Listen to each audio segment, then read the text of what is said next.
Saudara-saudara kaum muslimin rahimakumullah, di zaman sekarang dalam menghadapi beban kehidupan yang makin pelik, menghadapi stres yang tidak kunjung selesai, menghadapi persoalan-persoalan yang teramat berat, orang sering mencari jalan keluar kepada hal-hal yang menurut pendapatnya bisa meringankan beban moralnya itu.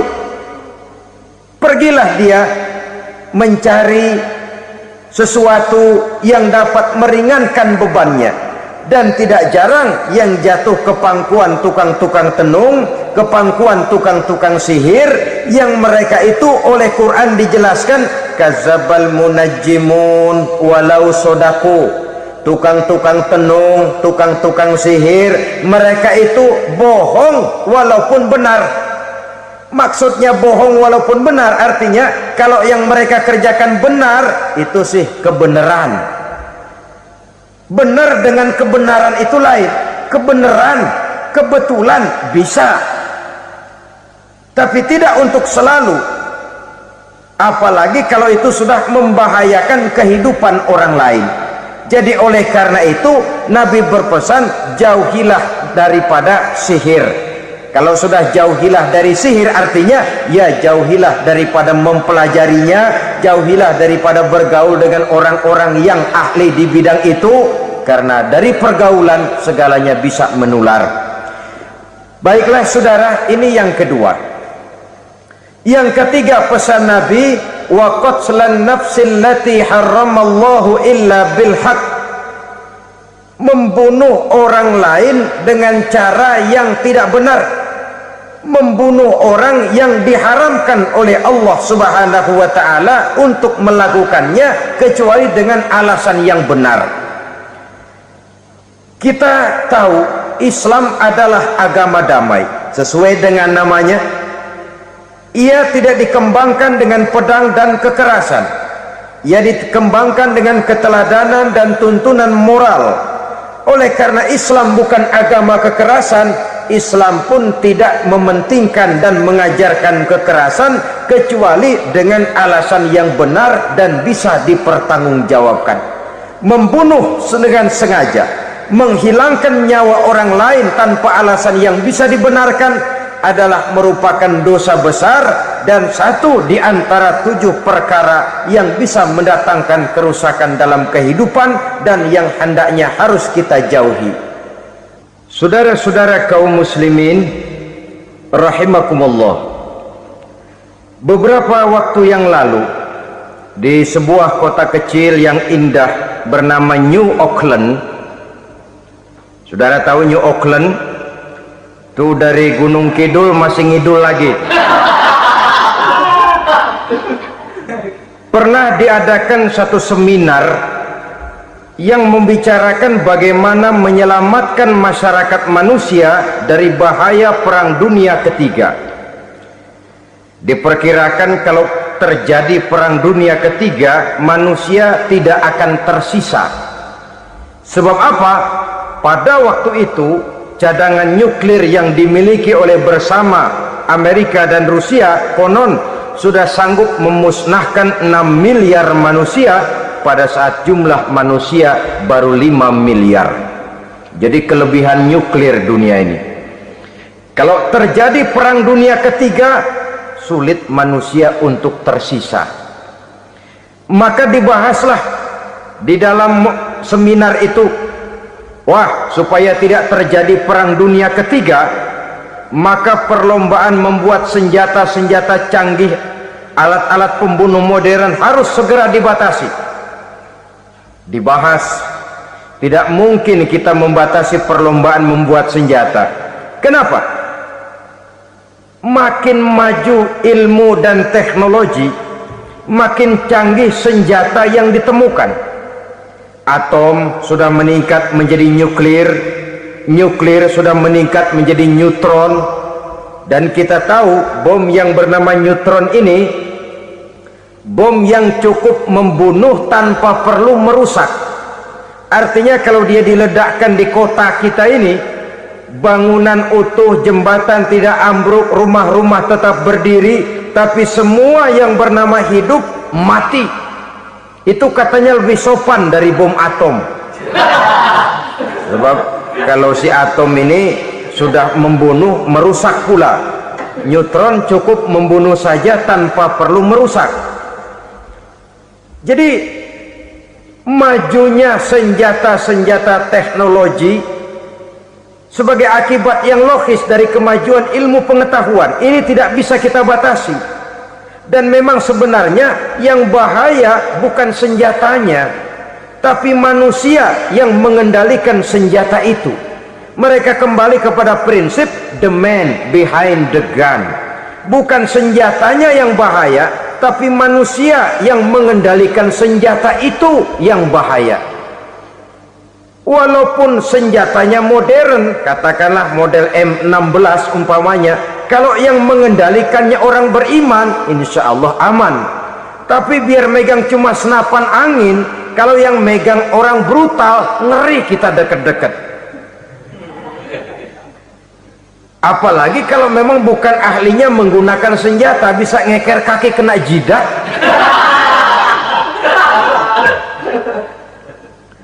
Mereka kembali kepada prinsip lama yang tetap baru. Bukan senjatanya yang harus dibatasi, manusia yang mengendalikan senjata itu yang perlu dibicarakan. Nah, kalau begitu, agar manusia tidak mempergunakan senjata sewenang-wenang, apa yang harus kita lakukan?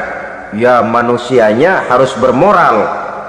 Ya, tapi moral yang mana? Di dunia ini banyak ajaran tentang moral. Itu pun mudah saja. Di sini kan kita undang saja ahli dari berbagai agama untuk membicarakan konsep perdamaian menurut agamanya masing-masing. Baik, setuju itu? Setuju. Maka tampillah para ahli agama, mereka kembali kepada prinsip moral daripada konsep yang terkandung di dalam ajaran agama untuk menegakkan perdamaian.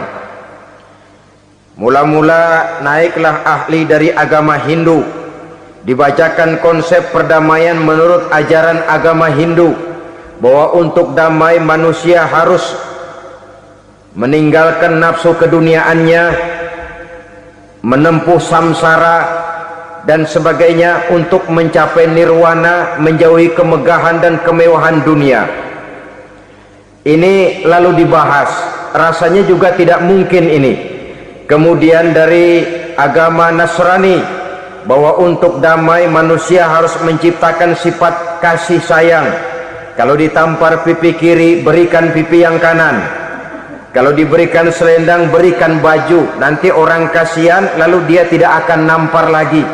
Ketika ini dibahas, ternyata rasanya pun tidak mungkin bisa diterima. Karena apa? Di zaman sekarang orang ditampar pipi kiri, dikasih pipi kanan, bukan kasihan, gemes. Damai belum tentu, bonyok udah jelas.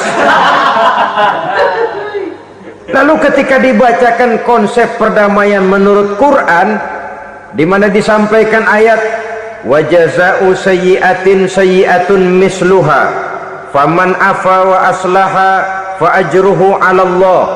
Balasan terhadap satu kejahatan adalah kejahatan yang seimbang, tetapi barang siapa yang memberi maaf dan mencari jalan damai, itulah yang terbaik dan akan mendapat pahala dari Allah Subhanahu wa ta'ala.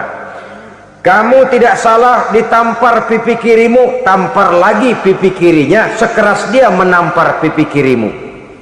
Nanti orang tidak mau menampar kita karena dia tahu kalau dia tampar kita, dia akan menderita tamparan sekeras dia menampar kita. Akan terjadilah prinsip saling hormat menghormati, tidak saling ganggu, tidak saling usil, tidak saling jahil. Atas dasar ini perdamaian bisa ditegakkan. Mereka bisa menerima konsep ini, tapi kemudian seminar ditutup tanpa satu keputusan resmi. Kenapa? Terus terang mereka kagum dengan konsep Islam, tapi sentimen lama terhadap nilai-nilai Islam telah menutup mata mereka untuk menerima kebenaran dari ajaran Al-Quranul Karim. Saudara-saudara kaum muslimin rahimakumullah, kembali kita kepada persoalan pokok. Roh adalah dari Allah, dia akan kembali kepada Allah, milik mutlak dari Allah. Tidak pantas kita merampasnya dari orang lain. Tidak wajar kita menghilangkannya tanpa alasan yang dibenarkan oleh agama. Di zaman sekarang, akibat persaingan hidup yang makin tajam, lapangan kerja yang makin sulit, tensi ekonomi yang makin tinggi, atau karena nilai moral yang makin rendah, atau juga karena rapuhnya pegangan orang kepada agama, nyawa rasanya sudah sedemikian murahnya. Berbagai kasus membuat berdiri bulu roma kita. Ada mayit, ada manusia dipotong 6, dicincang macam kambing. Ada yang dipotong 5, ada yang dipotong 13, dikardusin, dibuang ke tempat sampah. Inna lillahi wa inna ilaihi raji'un. Gejala apa ini? Kanibalisme. Manusia sudah demikian sadisnya, manusia sudah sedemikian buasnya, sehingga sesama manusia diperlakukan seperti hewan. Padahal hewan sendiri belum pernah macan makan macan, bagaimanapun buasnya macan. Belum pernah serigala memakan serigala, bagaimanapun brutalnya serigala. Tetapi manusia makan manusia di zaman sekarang kadang jadi kenyataan dalam kehidupan kita. Kadang persoalannya remeh saja, soal uang 200 perak, pisau bicara, nyawa melayang. Soal rokok sebatang, celurit bicara, nyawa melayang. Soal-soal yang sama sekali tidak prinsip, begitu mudah kita menghilangkan nyawa orang lain. Padahal Nabi pernah memperingatkan, apabila dua orang muslim sudah berkelahi dan berbunuh-bunuhan, al-qatil wal maktul finnar, yang membunuh dan yang terbunuh dua-duanya neraka. Sahabat heran, ya Rasul, kalau yang terbunuh, kalau yang membunuh masuk neraka itu sih wajar, tapi yang terbunuh kenapa neraka juga? Beliau menjawab, dua-duanya sudah punya niat untuk saling membunuh. Niatnya itu yang diponten. Yang terbunuh cuman lagi apes aja, keduluan dia. Umpama tidak terbunuh, pasti dia yang akan membunuh. Oleh karenanya al-qatil wal maktul, yang membunuh dan yang dibunuh finnar, dua-duanya masuk ke dalam neraka. Islam menghormati kehidupan, tidak hanya terbatas kepada sesama muslim, orang-orang yang berlainan agama pun yang mau hidup berukun, damai, berdampingan dengan umat Islam, jiwa mereka, darah mereka dilindungi oleh nilai-nilai Islam yang disebut dengan kafir zimmi ini. Mengganggu mereka sama saja dengan mengganggu aku, kata Nabi. Jadi oleh karena itu, sayangilah sesama. Kehidupan adalah anugerah Allah, bukan wewenang kita untuk mencabutnya dari orang lain, bukan wewenang kita untuk merampas dan menghilangkannya dari orang lain. Apa yang tidak enak terjadi pada diri kita, begitu pula lah apabila terjadi pada diri orang lain. Sehingga Nabi mengatakan, la yu'minu ahadukum hatta yuhibba li akhihi ma yuhibbu li nafsihi. Belum dikatakan beriman seseorang kamu apabila dia belum mencintai saudaranya seperti ia mencintai dirinya sendiri. Apa yang enak dirasakan oleh orang lain, enak juga dirasakan oleh dia. Mengukur orang lain dengan diri sendiri. Kalau orang lain tanpa salah saya fitnah, kalau saya tanpa salah difitnah orang, enak apa enggak? Enggak, orang lain juga begitu. Kalau orang lain tanpa salah saya tempeleng kepalanya, enak apa tidak? Tidak. Orang lain juga begitu. Yang tidak enak terjadi pada diri kita, tentu tidak enak juga kalau terjadi pada orang lain. Mengukur orang lain dengan diri sendiri, sehingga tidak timbul sifat egois, tidak menari di atas bangkai orang lain, tidak mendirikan kebahagiaan di atas untayan air mata orang lain. Sehingga dengan demikian, saudara-saudara, dia bisa menghormati kehidupan, menghormati orang lain sebagaimana dia ingin dihormati. Inilah perbuatan ketiga yang merusak, membunuh orang lain dengan yang diharamkan Allah tanpa alasan yang benar. Yang ketiga. Kemudian yang keempat, perbuatan merusak wa aklar riba, makan riba. Hidup adalah tolong menolong. Bahasa kerennya take and give katanya. saling memberi dan saling menerima. Nabi mengajarkan man quraba kurbatan min qurabid dunya qarraballahu lahu kurbatan min qurabi yaumal qiyamah wallahu fi aunil abdi madamal abdu fi auni akhihi. Siapa yang meringankan beban dari beban-beban yang derita seseorang di dalam kehidupan dunia, Allah akan meringankan bebannya daripada beban-beban yang harus dipikulnya di hari kiamat nanti. Wallahu fi aunil abdi madamal abdu fi auni akhihi. Allah senantiasa akan menolong seorang hamba selama hamba itu masih mau menolong saudaranya. Allah selalu akan menolong seorang hamba selama hamba itu masih mau menolong saudaranya. Apabila kita sudah berpangku tangan terhadap kesulitan orang lain, biasanya pun pada saat kita mendapat kesulitan, kita akan sulit juga memperoleh pertolongan. Nah, riba alias renten, kedoknya adalah menolong orang, tapi sama juga bulu buntutnya dilepas, palanya dicekek. Menolong orang pada akhirnya menjadi beban bagi seseorang, dan memang mencari orang-orang yang berada dalam posisi kesulitan, biasanya di daerah-daerah di mana musim paceklik, jadi lapangan kerja sulit, sedangkan urusan perut tidak bisa ditunda. Akhirnya orang terjebak ke dalam rentenir, ke dalam riba, ke dalam renten. Bunga berbunga, sehingga satu saat jumlah bunganya bisa lebih besar dari jumlah pinjaman pokoknya. Kemudian kalau juga ternyata tidak bisa dibayar, rumah jadi taruhan. Memang rumah satu-satunya, begitu rumah ditarik mulain camping. Bukankah pada akhirnya akan mewariskan kesengsaraan? Oleh karena itu, kepada kita berusahalah jangan berhubungan dengan rentenir, jangan makan renten dan riba. Kepada mereka yang melaksanakan riba, walaupun mendatangkan keuntungan materi, tapi percayalah, harta yang didapat dengan jalan riba tidak akan membawa keberkahan.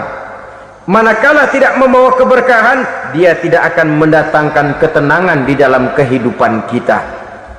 Oleh karenanya, memakan harta riba termasuk perbuatan yang merusak sendi-sendi kehidupan sosial, merusak kehidupan orang lain, merusak kehidupan masyarakat, tetangga, pergaulan dan sebagainya. Yang kelima, wa akla malil yatim, memakan harta anak yatim dengan cara yang zalim. Nih, memang lezat. Anak yatim itu nggak tahu urusan apa-apa.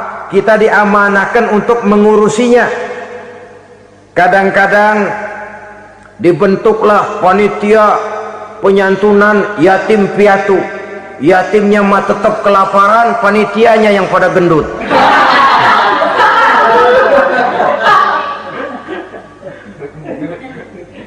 Padahal memakan harta anak yatim termasuk perbuatan dosa besar, dan menjantuni yatim merupakan perbuatan mulia. Nabi mengatakan, ana wa kafilul yatim kahataini yaumal qiyamah. Aku dan orang-orang yang menyantuni anak yatim seperti dua jari ini pada hari kiamat nanti. Dekat sekali. Jikalau ingin di hari akhir nanti dekat dengan Rasul, bersahabatlah dengan anak-anak yatim. Jadilah pengurus anak-anak yatim. Bangunlah panti-panti asuhan yatim. Pada saat bapak ibunya meninggal, kitalah yang menjadi orang tuanya. Bahkan sedemikian besar perhatian Islam terhadap anak-anak yatim ini, sehingga Quran memberikan peringatan, ara'aital ladzi yukadzibu biddin fadzalikal ladzi yad'ul yatim wa la yahuddu ala ta'amil miskin. Tahukah kamu siapa orang yang mendustakan agama, beragama tapi dianggap dusta, solatnya dusta, puasanya dusta, karena agamanya sudah berdusta. Siapa mereka? Fazalikal ladzi yad'ul yatim, orang yang menyia-nyiakan anak yatim, wala yahuddu ala ta'amil miskin, dan tidak pernah memberi makan kepada orang-orang yang menderita kemiskinan. Menyia-nyiakan, meninggalkan anak yatim termasuk perbuatan yang divonis kita sebagai orang yang mendustakan agama. Saudara-saudara kaum muslimin rahimakumullah, maka sangat dicela mengeksploitir anak-anak yatim, menjadikan mereka sebagai kedok untuk mencari kekayaan pribadi. Tetapi jikalau ikhlas, ganjarannya sangat besar, nilai pahalanya sangat besar. Menyantuni yatim tidak hanya setahun sekali. Kalau Muharram pakai istilah lebaran yatim, dibentuklah panitia, diberilah beras, uang 45.000 rupiah, alhamdulillah. Tapi jangan lupa, si yatim tidak hidup cuma satu hari, dia tidak hidup cuma di bulan Muharram saja, dia hidup 12 bulan dalam setahun. Sebagaimana anak-anak yang lain, dia juga berhak punya masa depan, dia juga berhak menikmati bangku sekolah, dia berhak mengenyam arti dan makna pendidikan, dia berhak membekali diri dengan ilmu dan pengetahuan seperti halnya anak-anak yang lain. Maka kita yang diberikan keluasan oleh Allah, ingatlah itu, bersahabatlah dengan anak-anak yatim, santuni mereka. Perkara setahun sekali di bulan Muharram, alhamdulillah, itu bagus, bin Thayyib alias baik. Tapi tentu dan tentu, sekali lagi, si yatim tidak hanya hidup di bulan Muharram, dia hidup 12 bulan dalam setahun, 24 jam dan di dalam sehari. Oleh karenanya, menyia-nyiakan mereka pada saat posisi kita memang mampu akan memojokkan kita dalam satu posisi di mana kita dianggap sebagai orang yang mendustakan agama, memakan harta anak yatim dengan cara yang zolim. Bapaknya udah meninggal, kebunnya lebar, anaknya dikelecehin. Nah, dah kamu nggak usah pusing, nanti saya yang ngurus. Akhirnya bukan ngurus, nguras. Si yatim mungkin tidak tahu bahwa dia disia-siakan, haknya diambil, miliknya dizolimi. Tapi Allah yang akan membalasnya dengan seadil-adilnya. Maka makan harta anak yatim biasanya balasannya tokcer bin paten. Nggak banyak selang tempo itu, nggak percaya cobain dah. Nyobain aja kan nggak bayar, umpama memakan harta anak yatim dengan cara yang zolim, ganjarannya biasanya kontan. Kenapa? Ratapan si miskin, untayan air matanya, jeritan kepedihan hatinya, membuka pintu langit, permohonannya diijabah, getaran hatinya didengarkan oleh Allah, maka balasannya biasanya kontan, spontan, tidak menunggu waktu terlalu lama. Itu di dunia, belum lagi di akhirat nanti. Bukankah dalam riwayat Mi'raj diceritakan Nabi melihat di neraka itu orang perutnya sebesar rumah, la haula wala quwata, itu perut kayak rumah, bagaimana jalannya tuh?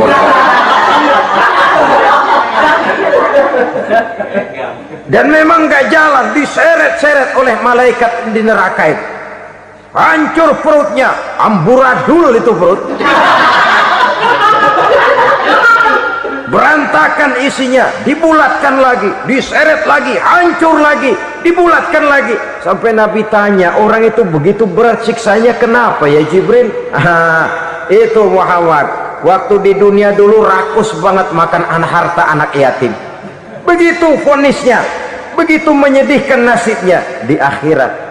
Tapi di dunia pun ketidakberkahan itu sudah membayangi kehidupannya. Oleh karena itu, kepada saudara-saudara yang mendapat titipan anak yatim, berbahagialah, karena semulia-mulia rumah adalah rumah yang di dalamnya ada anak yatim yang disantuni. Sehina-hina rumah adalah rumah di mana di dalamnya ada anak yatim yang disia-siakan. Begitu kata Nabi kita, rumah yang paling mulia dalam pandangan Allah, rumah yang di dalamnya ada anak yatim yang disantuni. Rumah yang paling hina dalam pandangan Allah, rumah yang di dalamnya ada anak yatim yang nasibnya disia-siakan.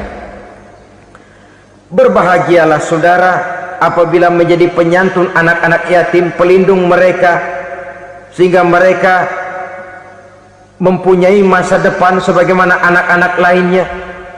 Rasulullah sendiri sedemikian peka terhadap keadaan anak-anak yatim karena beliau sendiri memang mengalami. Umur 6 bulan dalam kandungan ibu, beliau sudah ditinggalkan oleh ayahnya. Pada saat berusia 6 tahun ibu sudah meninggal. Yatim piatu dalam usia di mana beliau sedang perlu belas kasih seorang ibu dan pengertian seorang bapa. Kepekaan itu lalu timbul, bahkan kemudian sampai kepada beliau berkata, aku dan orang yang menyantuni anak yatim seperti jari tengah dan jari telunjuk di hari akhirat nanti. Sedemikian dekatnya.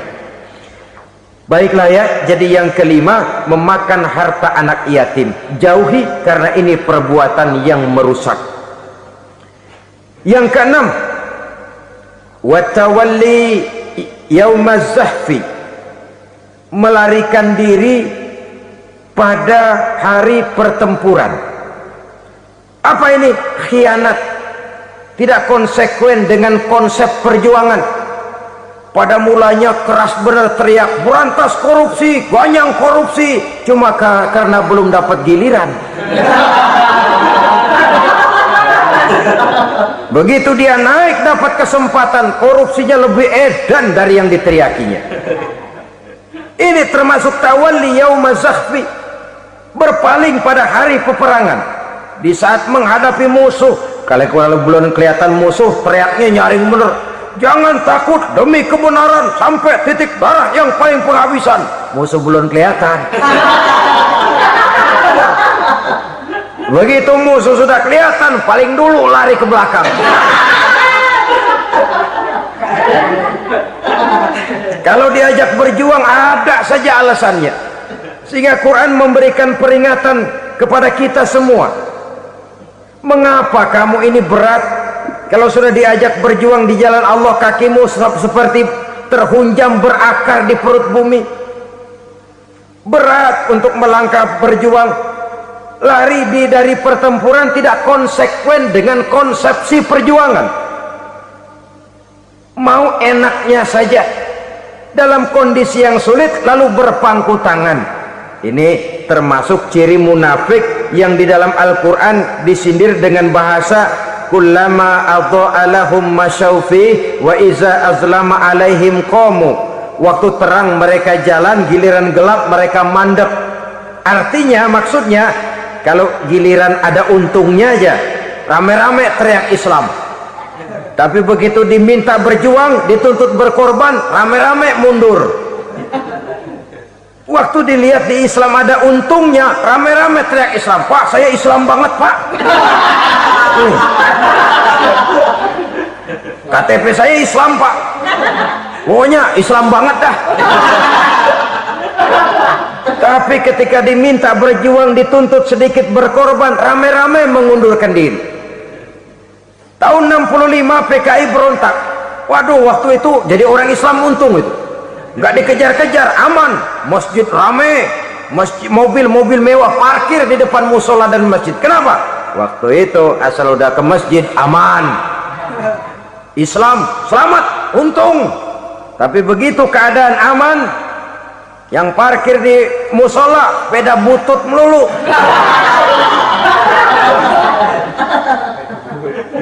Waktu terang mereka jalan, waktu gelap mereka berhenti. Dikala di Islam ada untungnya, baru wah Islam bagus, Islam hebat. Tapi waktu dilihat ada kerugian, jangan bawa-bawa Islam dah. Jangan bicara soal Islam, ini kan bukan soal agama, bukan soal agama. La haula wala quwata illa billah. Beragama kita ambil talfik fid din, mengambil yang enteng-enteng saja dalam urusan beragama ini. Tidak konsekuen kita dengan Islam kita. Seolah kita mau memilih mana yang terasa cocok sama selera kita, kita teriak Islam. Beratan aja dikit, rame-rame berpaling. Itu termasuk tawalli yaumaz zahfi. Para pengkhianat, mental-mental hipokrit yang tidak mau konsekuen menghadapi segala bahaya, itu termasuk perbuatan yang merusak. Kenapa? Kalau cuma dia saja yang lari, mungkin tidak jadi soal, tapi larinya ini akan mempengaruhi orang lain. Nah, pengaruhnya itu yang dicegah. Sebab kalau satu sudah mulai lari, yang lain mulai ngelirik. Ketika yang dilirik kemudian tidak ada reaksi, dia akan ikut lari. Artinya apa? Seorang muslim harus konsekuen dengan konsep perjuangannya, dengan keyakinan keagamaannya, dan tidak memilih yang enak-enak saja di dalam kehidupan beragama. Lari dari pertempuran, bermental khianat, mengkhianati agama, merupakan satu di antara sifat yang merusak. Terakhir saudara, wa qazfal muhsanatil ghafilatil mu'minat, menuduh perempuan baik-baik yang tidak tahu menahu tentang tuduhan yang dituduhkan kepadanya, menuduh perempuan mukmin yang baik-baik yang tidak tahu menahu tentang tuduhan yang dilakukan kepadanya. Fitnah lebih bahaya daripada pembunuhan. Orang yang tidak salah bisa hancur namanya, orang yang berniat baik bisa ambruk perjuangannya oleh karena fitnah. Sehingga dikatakan al-fitnatu asyaddu minal qatli, fitnah lebih bahaya daripada pembunuhan. Maka memfitnah ini termasuk satu dosa di antara 7 hal merusak yang harus kita jauhi semampu kita, semampu-mampunya. Mengupayakan sebisa-bisanya jangan sampai terjebak ke dalam hal yang demikian. Malas berusaha. Orang kalau sudah terlalu asik berkhayal, menghitung bintang di langit, malas berusaha. Kalau ada temannya kerja jadi buruh kasar, bawa hasil yang merupakan jeripaya dan peras keringat dia, 1 minggu bergaji 10-15 ribu, diketawain. Apaan gaji lu 10 ribu 15 ribu, entar gua nih kalau ketembus 100 juta entar. Yang 10 ribu dan 15 ribu keringat orang itu dihina, itu dicela, tetapi dia selalu menghitung, entar nih gua, entarnya wallahu a'lam. Saudara hadirin yang saya muliakan, timbullah sikap malas padahal di tengah negara sedang membangun di berbagai bidang kehidupan. Maka sifat malas ini merupakan musuh kita, baik mengejar kemiskinan, baik mengejar kebodohan dan keterbelakangan kita di sektor-sektor lainnya. Alangkah akan terganggunya roda pembangunan di negara kita ini jikalau sebagian besar rakyat dihinggapi oleh penyakit malas, yang malas ini dilatar belakangi oleh penyakit tulul amal, terlalu muluk angan-angan, yang angan-angan ini dininabobokan oleh keinginan untuk mendapatkan untung yang besar tanpa peras keringat dan banting tulang. Sasaran yang lebih jauh, dan ini yang paling kita khawatirkan, hancurnya kubu-kubu pertahanan moral daripada bangsa kita. Kita sependapat bahwa lebih penting daripada membangun jembatan adalah membangun manusia yang membangun jembatan. Bahwa lebih penting daripada mengaspal jalan raya adalah membangun mental manusia yang melaksanakan pengaspalan itu. Dengan kata lain, membangun dan mempersiapkan manusia pembangunan. Tanpa itu, maka saya merasa khawatir kalau nanti kita tidak akan sampai kepada target yang kita harapkan oleh karena kandas di tengah jalan. Saudara-saudara kaum muslimin rahimakumullah, Islam sebagai agama yang mengajarkan manusia untuk berusaha dan mengeluarkan segala kemampuan untuk melaksanakan segala usahanya itu, sangat membenci sifat malas, sangat membenci sifat tulul amal atau panjang angan-angan.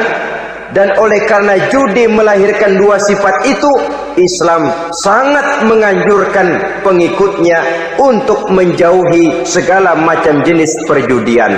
baik yang terang-terangan maupun yang dilakukan secara samar-samar, tidak ketara, judi canggih sesuai dengan canggihnya teknologi daripada manusia itu sendiri. Ini adalah penyakit yang meracuni masyarakat manusia dari sejak berpribadi, bertetangga, berumah tangga, sampai kepada berbangsa dan bernegara. Dan kasus-kasus yang timbul sudah cukup banyak, yang tidak mungkin lagi kita katakan hanya sekedar bersifat kasuistis, bersifat kasus-kasus kecil saja. Sebelum riaknya naik ke permukaan, marilah kita membuat benteng untuk masing-masing pribadi muslim memelihara dan menjaga diri, jangan terseret dalam permainan yang bernama judi, apapun bentuknya, bagaimanapun cara dan ragamnya. Karena jelas bahayanya lebih besar daripada manfaatnya. Taruhlah kita barangkali kemarin-marin hanyut dalam arus perjudian, tetapi hendaknya kita bisa mengambil pelajaran bahwa seorang mukmin adalah seorang yang apabila dia melakukan kesalahan, dia segera sadar, dijadikannya pelajaran untuk tidak diulanginya lagi pada masa-masa yang akan datang. Dengan sikap semacam itu, kita tidak lagi akan mengulangi kesalahan-kesalahan lama, dan grafik kehidupan kita dari hari ke hari akan makin menunjukkan hal-hal yang baik dan positif adanya.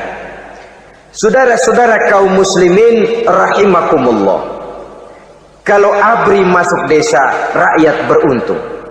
Kalau jaksa masuk desa, rakyat bahagia. Kalau koran masuk desa, rakyat ikut jadi cerdas. Tapi kalau judi masuk desa, rakyat kiamat. Pembangunan akan terbengkalai, roda perekonomian akan lesu. Karena mestinya orang membelanjakan uang untuk sesuatu yang dia perlukan, akhirnya dia belanjakan untuk sesuatu yang dia tidak perlukan, karena gambaran, khayalan akan mendapat keuntungan yang jauh lebih besar lagi.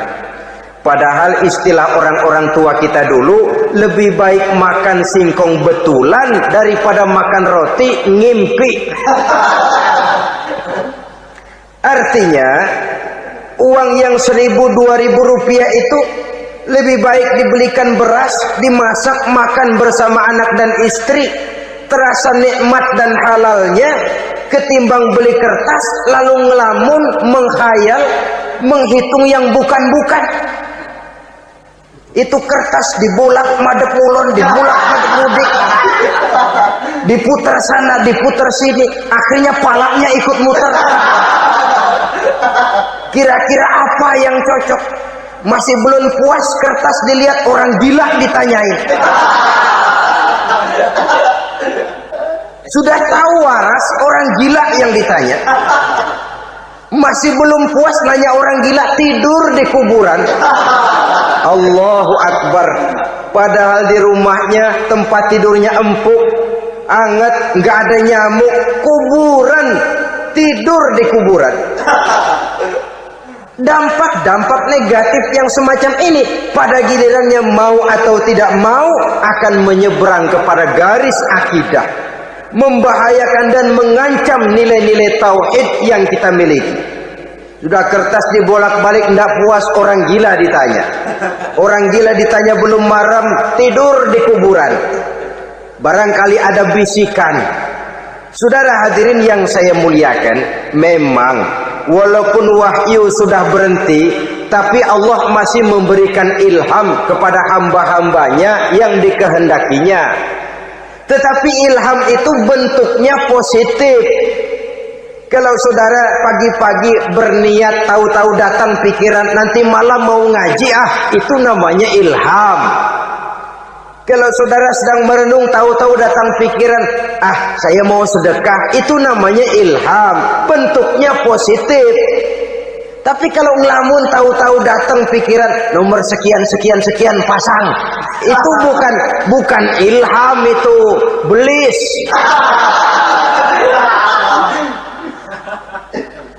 Saudara hadirin yang saya muliakan, Tidak puas tidur di kuburan, cari yang lebih paten lagi, dukun ditanya.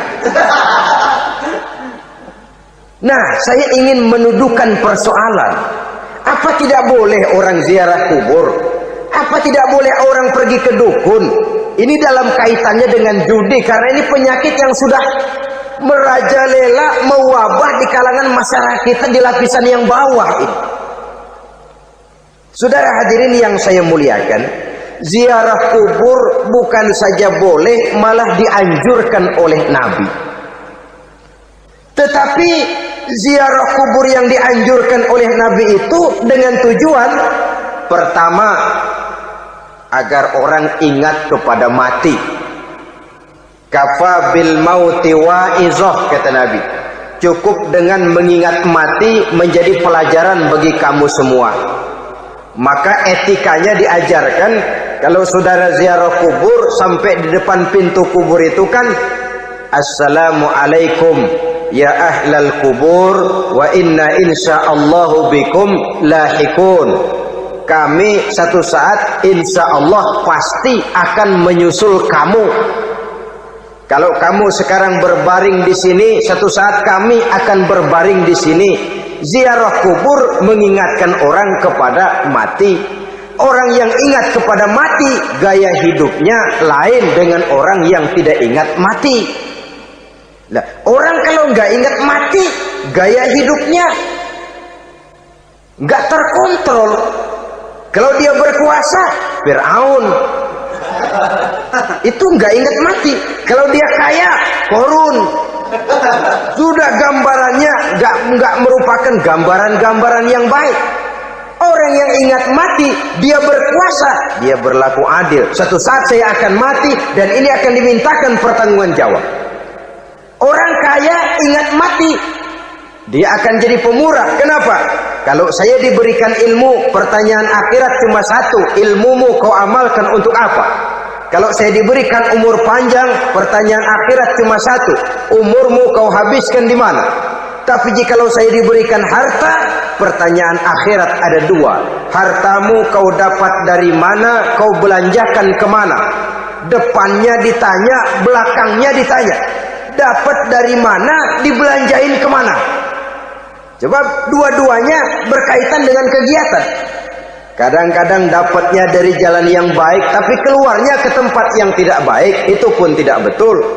Atau dapatnya dari yang tidak baik, tapi dibelanjakan untuk yang baik, itu pun tidak bisa diterima. Oleh karenanya, dengan mengingat mati, gaya hidup seseorang jadi terkontrol karenanya. Yang kedua, dianjurkan kita untuk berziarah kubur itu mendoakan orang-orang yang sudah meninggal. Mal mayyitu fi qabrihi illa kal gharikil mutaghawis, kata Nabi. Orang yang sudah meninggal itu di alam barzakhnya adalah seperti orang yang tenggelam di lautan, menunggu doa dari keluarganya yang masih hidup. Apakah itu anaknya, kemenakannya, cucunya, dan lain sebagainya. Adapun yang kalau kita ziarahi itu kuburnya orang-orang yang kita tahu merupakan orang soleh, orang yang berjiwa bersih, yang kita kenal ketakwaannya kepada Allah Subhanahu wa ta'ala, tidak ada salahnya kita bertabarruk, asal jangan dengan satu keyakinan bahwa dia secara mandiri bisa mendoakan kita. Dia hanya bisa melakukan itu hanya dengan izin Allah.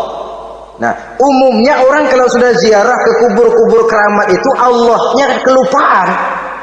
Itu yang dikhawatirkan merusak dan mengganggu akidah. Sehingga di awal-awal perkembangan Islam, Nabi pernah melarang orang ziarah kubur itu. Ini bisa kita simak dari hadis, kuntu nahaitukum an ziyaratil qabri fazuruha. Dahulu aku pernah melarang kamu untuk ziarah kubur. Adapun sekarang kalau mau ziarah, ziarahlah kamu. Kata-kata dulu aku pernah melarang kamu itu menggambarkan bahwa pada permulaan perkembangan Islam, nilai keimanan para sahabat masih rapuh, masih lemah, masih memerlukan pembinaan. Sehingga kalau mereka sering ke kubur, dikhawatirkan mereka minta kepada kubur. Nah, tetapi tatkala nilai keimanannya sudah mapan, sudah kuat, kata Rasul, fazuruha. Adapun sekarang kalau mau pergi berziarah, ziarahlah kamu. Saudara hadirin yang saya muliakan, jadi jangan melupakan Allah. Saya bisa saja berkata, kalau saya misalnya pakai cincin, lalu saya bilang, saya sejak pakai cincin ini, jangan anak gadis, nenek-nenek melihat saya lemes. Atau sejak pakai cincin ini, dagangan laris bener. Cincin itu yang menggelincirkan akidah. Untuk tidak tergelincir, orang harus tidak melupakan Allah. Dia bisa berkata, alhamdulillah, Allah memberikan keistimewaan kepada batu cincin saya. Batu cincinnya tidak apa-apa, Allah yang memberikan keistimewaan. Ini dalam bentuk yang langsung. Dalam bentuk yang tidak langsung kita bisa lihat, misalnya kalau petani ditanya, ini bisa panen besar ini rahasianya apa, Pak? Oh, pupuk urea, pupuk urea. Nah, Allah nomor 16. Seorang petani yang baik keimanannya, dia akan berkata, kami bisa panen besar karena izin Allah. Lah, kalau pupuknya mah pakai pupuk urea, izin Allahnya dulu, baru kemudian pupuknya nyusul. Jadi sebenarnya bukan cuma pergi ke dukun yang bisa merusak keimanan, pergi ke dokter juga bisa loh merusak keimanan. Kalau berkeyakinan bahwa dokter itulah yang memberikan sembuh, kenapa akidah saudara tidak tergelincir karenanya? Dokter hanya memberikan obat dan resep, sembuh itu datangnya dari Allah. Ini yang diungkapkan lewat lisan Nabi Ibrahim alaihi salam, wa idza maridtu fahuwa yashfini. Apabila aku sakit, dialah Allah yang memberikan sembuh. Memberikan sembuh. Jangan juga menyalahartikan ayat ini. Ada ayat begini sakit terus nekat. Udah nggak usah berobat dah, memang penyakit dari Tuhan, ntar waktunya baik ya baik dah. Udah ampeg terus dah. Orang yang berobat saja belum tentu sembuh, apalagi yang tidak berobat. Sama juga orang nggak sembahyang kita ajakin ngotot, lu juga yang sembahyang belum tentu masuk surga katanya. Lah yang sembahyang belum tentu masuk surga, bagaimana cengoran lu yang nggak sembahyang?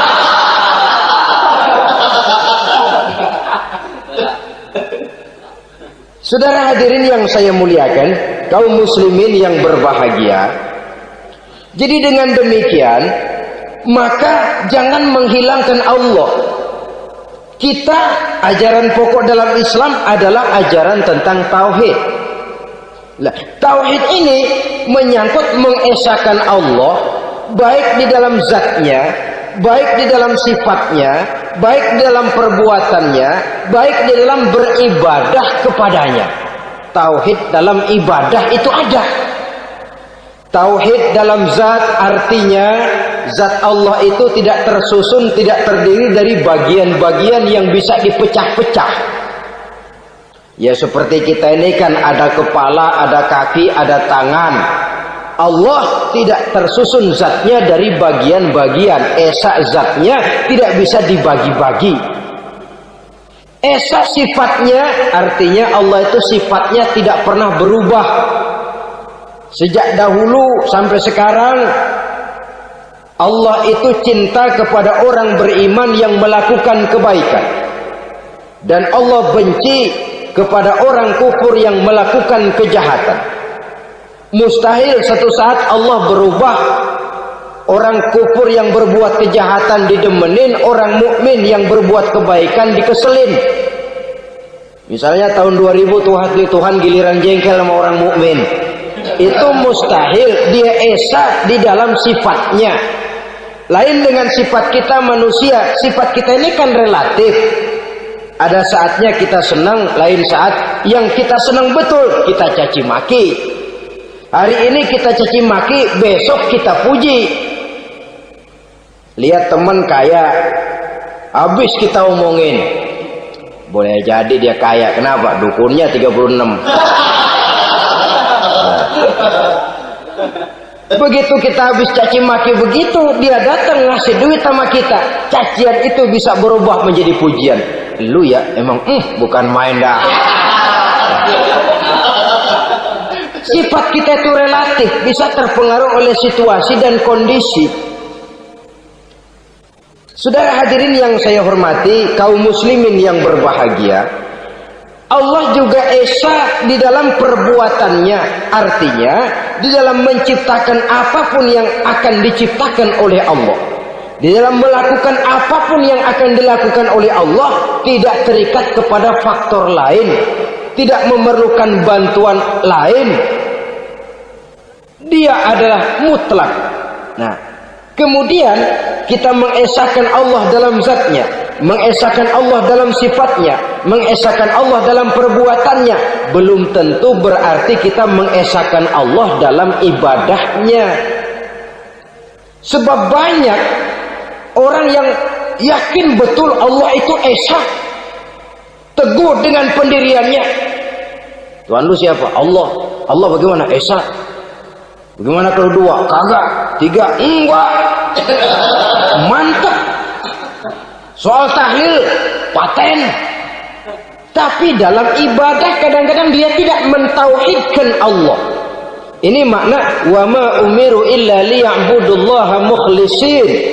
Kami tidak memerintahkan kepadamu kecuali untuk beribadah kepadaku, kata Allah, dengan ikhlas. Beribadah kepada Allah dengan ikhlas itu artinya apa? Beribadah hanya untuk Allah saja. Nah, kalau hanya untuk Allah saja, lalu kita minta berdoa di depan kuburan orang yang soleh, apa syirik? Tidak syirik. Kalau kita berkeyakinan bahwa orang tempat kita memanjatkan doa itu hanya bisa mendoakan kita dengan izin Allah. Dia sendiri tidak punya kekuasaan apa-apa. Tanpa izin Allah dia tidak bisa berbuat apa-apa. Itu tidak menyebabkan orang menjadi syirik. Sama saja dengan kalau saya berkata tadi, alhamdulillah Allah telah memberikan keistimewaan kepada batu cincin saya. Apa salahnya Allah memberikan keistimewaan kepada benda-benda mati?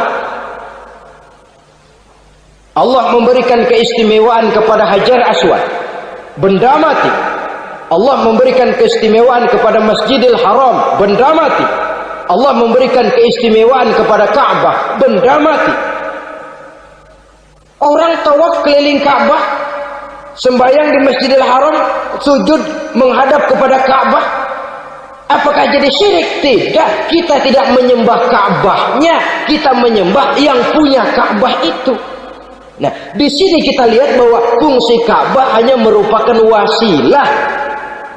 Tapi kalau Allahnya kita hilangkan, jadilah kita penyembah batu. Hanya saja batu itu berbentuk 4 bernama Ka'bah. Sa'i, orang yang melaksanakan haji, lari-lari antara Safa dan Marwah, amalan apa itu? Seakan-akan kita menghormati bukit-bukit, gunung-gunung. Tapi bukan itu yang kita tuju dalam pelaksanaan sa'i itu. Yang kita tuju adalah ini perintah Allah. Allahnya yang diutamakan. Maka hal semacam ini tidak menyebabkan orang menjadi syirik dan tergelincir dari tauhid. Tapi kalau ziarah kubur dengan niat cari buntutan, cari nomor yang cocok, ini niatnya saja sudah salah. Nah, kalau berangkat dengan niat yang salah, sampai di sana saya yakin, seyakin-yakinnya amalannya pasti salah. Lah, kubur yang diziarahin bukan kubur orang soleh. Yang mana ada orang soleh ngasih kode buntut. Ada juga orang salah, bukan orang soleh itu. Kadang-kadang dia nggak tahu kuburan siapa, nongkrong aja di situ. Memang sulit, saudara-saudara. Mental ya, namanya mental. Kalau memang mental sudah mental judi, apa saja bisa dijudiin. Jadi orang nggak perlu sebenarnya pemerintah terlalu gini, nggak usah. Kembali saja kepada mental. Kalau mental memang sudah mental judi, apaan aja bisa dijudiin.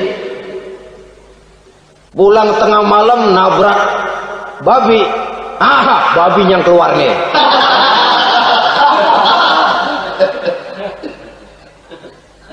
Mobil lewat nomornya bisa dijudiin.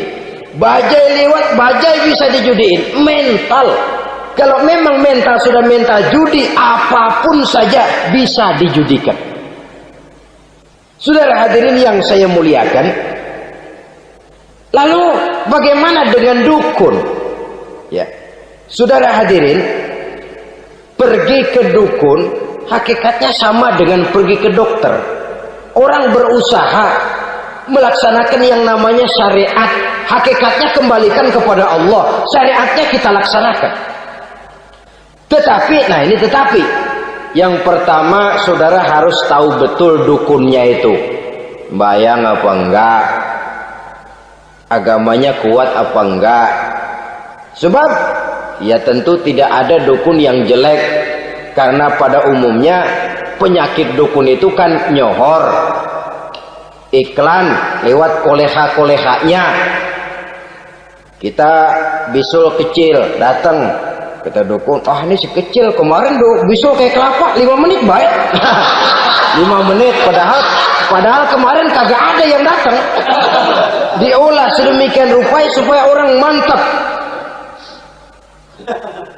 Jadi jangan asal sembarangan. Kadang-kadang lihat potongan dukunnya aja kita ngeri. Mukanya sudah kremot, nggak pernah tersentuh air wudhu. Jangankan air wudhu, mandi aja jarang. Yang kayak begini yang dipegang mati-matian, yang dipercayai habis-habisan, akan kita kemanakan tauhid kita ini? Apalagi kalau perginya sudah dengan niat mencari nomor yang jitu. Itu saya katakan lagi tadi, berangkat saja sudah dengan niat yang salah. Orang berusaha silahkan. Sama juga kita ke dokter. Oleh dokter kan setelah diperiksa penyakit kita, lalu dianalisa, ini penyakitnya ini. Kemudian diberikan obat. Lah, obat itu kan tentu ada aturan minumnya tuh. Yang kapsul ini sehari 3 kali, yang tablet ini sehari 2 kali. Kalau kita minumnya kelebihan, overdosis namanya. Saking pengen cepet baik, sekali minum 10 tablet. Ya memang nggak sakit-sakit lagi, tapi nggak hidup sudah. Habis. Kita pun dalam melaksanakan amalan hidup beragama begitu. Saudara datang kepada kiai, orang-orang soleh, meminta amalan, wiridan, itu jangan sampai overdosis. Tidak sesuai dengan kemampuan pribadi. Masih SD sudah minta matematika kelas SMP, celeng. Baru SMP sudah minta diajarkan filsafat kelas perguruan tinggi, semaput. Kenapa? Daya tampungnya nggak kuat. Emang ukuran secangkir, minta di sini seember, ya luber. Lebihnya nggak cukup. Kenapa? Yang diberikan, yang diamalkan tidak sesuai dengan makomnya, tidak sesuai dengan kemampuan yang ada pada dirinya. Saudara hadirin yang saya muliakan, akhirnya apa? Mencelakakan dirinya sendiri, ngawur.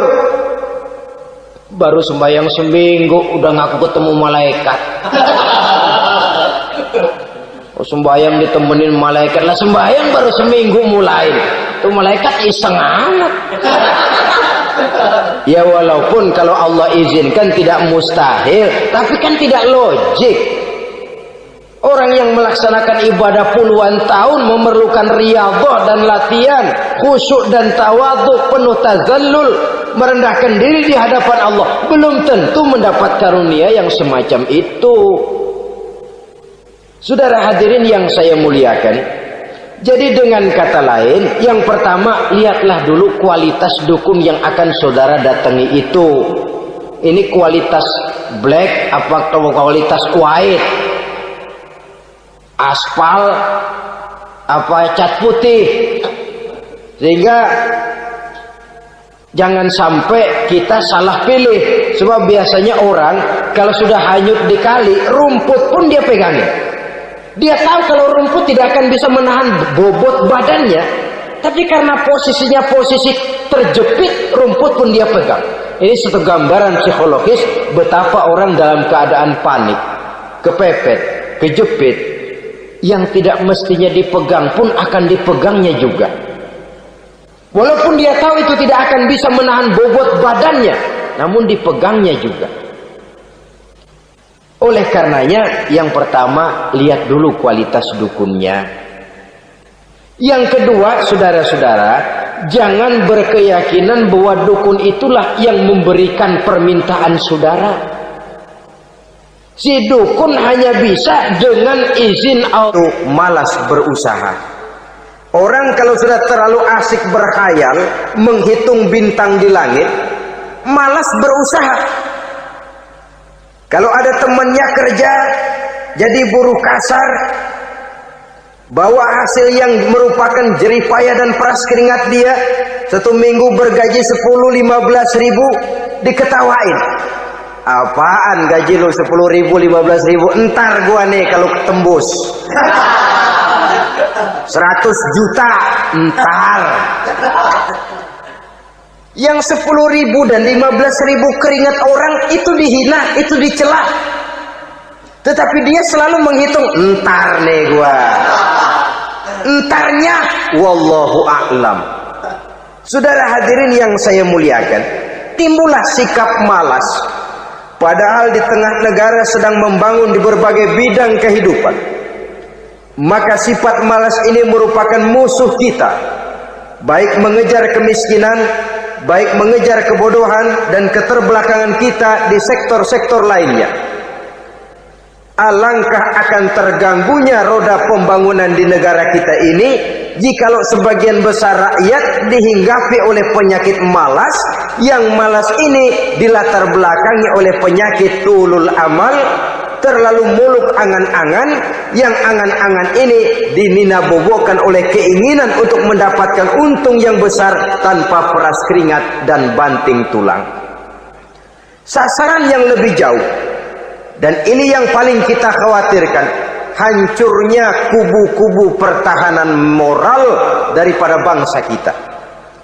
Kita sependapat bahwa lebih penting daripada membangun jembatan adalah membangun manusia yang membangun jembatan. Bahwa lebih penting daripada mengaspal jalan raya adalah membangun mental manusia yang melaksanakan pengaspalan itu. Dengan kata lain, membangun dan mempersiapkan manusia pembangunan. Tanpa itu, maka saya merasa khawatir kalau nanti kita tidak akan sampai kepada target yang kita harapkan oleh karena kandas di tengah jalan. Saudara-saudara kaum muslimin rahimakumullah, Islam sebagai agama yang mengajarkan manusia untuk berusaha dan mengeluarkan segala kemampuan untuk melaksanakan segala usahanya itu, sangat membenci sifat malas, sangat membenci sifat tulul amal atau panjang angan-angan.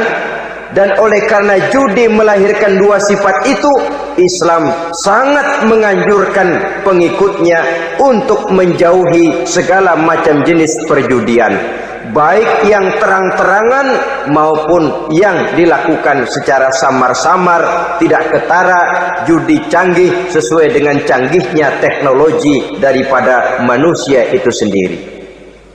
Ini adalah penyakit yang meracuni masyarakat manusia dari sejak berpribadi, bertetangga, berumah tangga, sampai kepada berbangsa dan bernegara.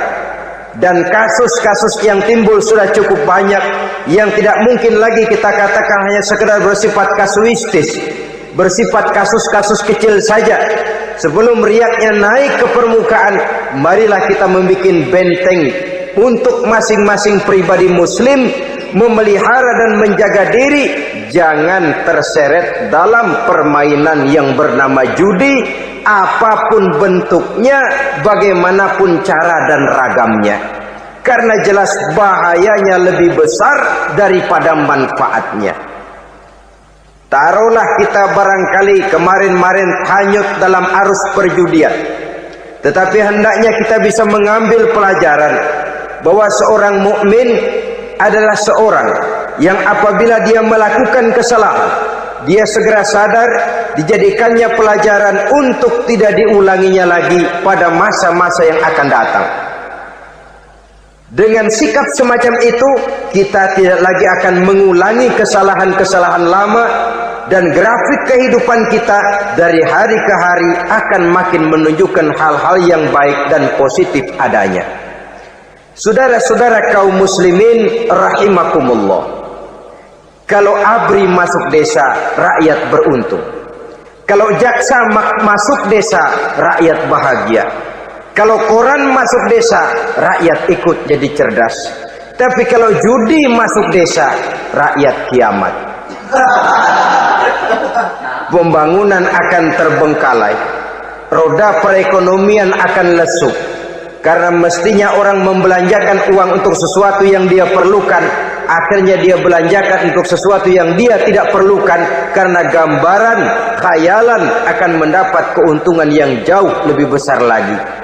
Padahal istilah orang-orang tua kita dulu, lebih baik makan singkong betulan daripada makan roti ngimpi. Artinya uang yang 1.000-2.000 rupiah itu lebih baik dibelikan beras, dimasak, makan bersama anak dan istri, terasa nikmat dan halalnya, ketimbang beli kertas lalu ngelamun, menghayal, menghitung yang bukan-bukan. Itu kertas dibolak madep ulon, dibolak madep mudik, diputar sana, diputar sini, akhirnya palanya ikut muter. Kira-kira apa yang cocok? Masih belum puas kertas dilihat, orang gila ditanyain. Sudah tahu waras, orang gila yang ditanya. Masih belum puas nanya orang gila, tidur di kuburan. Allahu Akbar.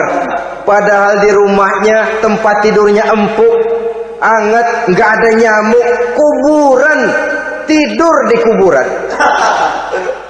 Dampak-dampak negatif yang semacam ini pada gilirannya mau atau tidak mau akan menyeberang kepada garis akidah, membahayakan dan mengancam nilai-nilai tauhid yang kita miliki.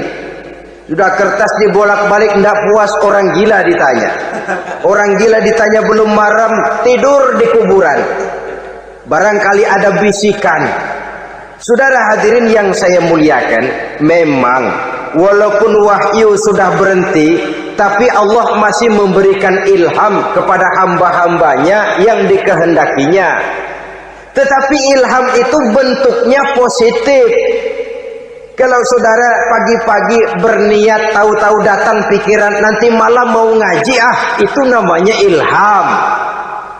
Kalau saudara sedang merenung, tahu-tahu datang pikiran, saya mau sedekah, itu namanya ilham, bentuknya positif. Tapi kalau ngelamun, tahu-tahu datang pikiran nomor sekian pasang, itu bukan ilham, itu belis.